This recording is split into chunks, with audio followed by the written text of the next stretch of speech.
it's me, Wild Katie appeared, and today for you, I will be talking about my top 5 Persona characters. Since I have been playing a lot of Persona 5 Royal, so Persona has been on the brain.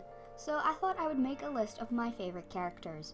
Now, before we start off this list, I will be talking about characters from Persona 3, 4, and 5 because I haven't really played the first Persona game, haven't played Persona 2 Innocent Sin, and of course Persona 2 Eternal Punishment. So, of course, I'm not going to have an opinion on any of the characters from those games. So, this character could be the best character in the whole series, but I would have no idea. But I hope I can play these games at some point, but then again, I have a list of games I want to play, but newer games just keep coming out that I want to play, so... But anyways, remember this is just my opinion, and if your favorite character is not on here, it doesn't mean that I don't like them, it's just that I like these characters more. Like, this was a hard list to make, because all of the Persona characters are great in their own way.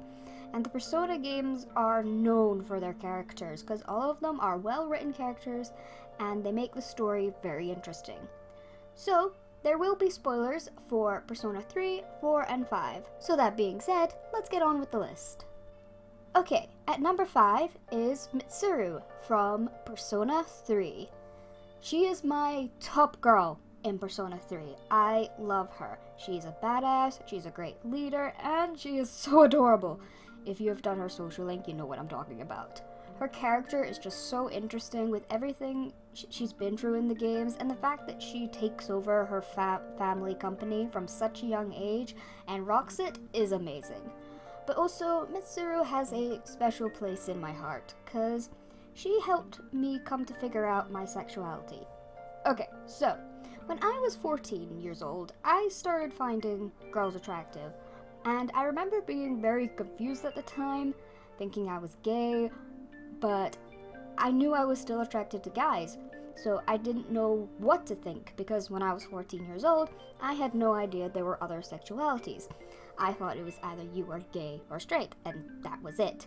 It wasn't until I was around 16 when I heard about bisexuality being a thing, but at that point I had convinced myself I was straight, and that they were just girl crushes that I was getting, that, you know, straight girls say that they always have.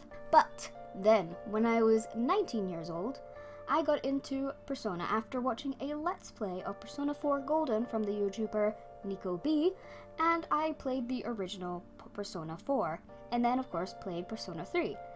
Then this scene happened.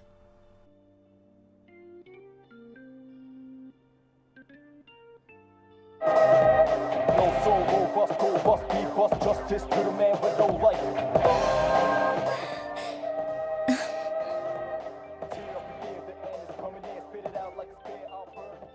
Then whatever thing that convinced me that I was straight was just not there. I couldn't say to myself that it was just a girl crush. Like, I was attracted to Mitsuru. I thought she was the prettiest girl I've ever seen in my life, and then my brain was just like, wait, you might not actually be straight. And then obviously after thinking about it and realizing crushes I had on real girls a year later, I came out as bisexual. So Mitsuru was kind of like a stepping stone for me to realize I was just lying to myself. So Mitsuru will always mean something to me.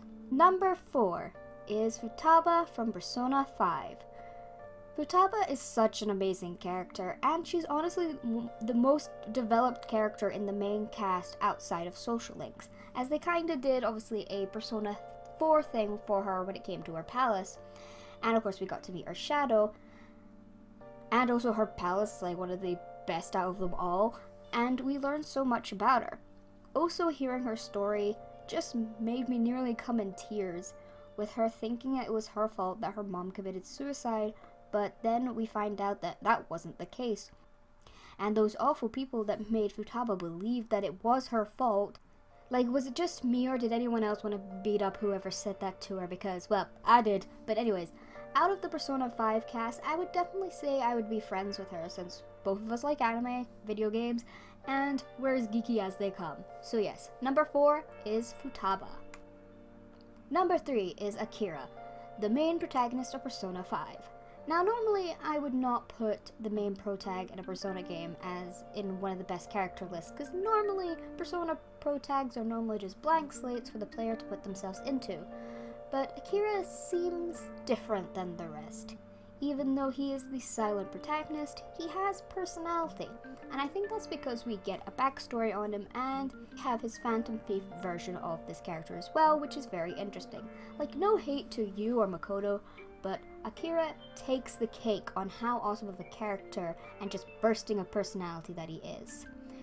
But to be honest, when they first showed Akira back in like 2014, I was like, damn, he looked plain, Harry Potter looking mother.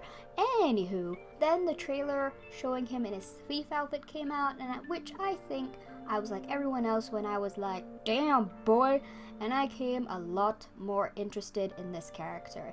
And then the game didn't disappoint either.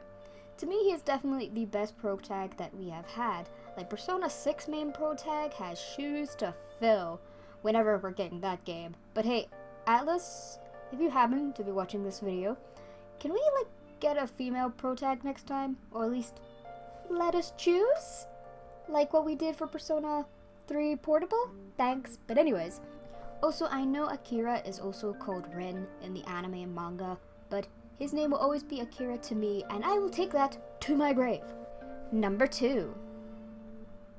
Reisa from Persona 4. Now, I love Reisa. She's a fun character, always a great laugh, and again, just a great character all round. I also cosplay her as well, so just being her is fun as well. Now, I know a few people don't like her, but I think that's people who didn't finish her social link or didn't pay attention to it. Anyways, she is also voiced by one of my favorite English voice actors, and that is Laura Bailey, who is also known for the voice actor of Toru from Fruits Basket, who are both very different characters. And when I first played Persona 4, I was so confused hearing Toru say the stuff that Reisa said. So I would just hear Toru, and Toru would never say half the stuff Reisa says, so I found it hilarious. But yes, I just love how she isn't shy to tell you that she likes him and she doesn't care what other people think about it. And I love that. Oh, but you really wouldn't want to play Risei's dungeon when your parents or roommates come in, cause yikes! But yeah.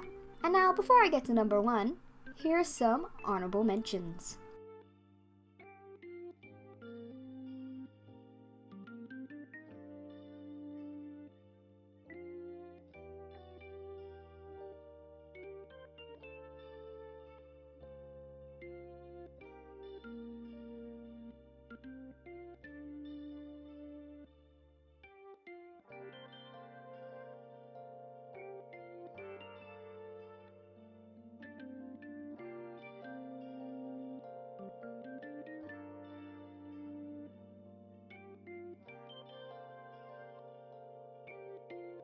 And now for number 1, and that is Kanji from Persona 4.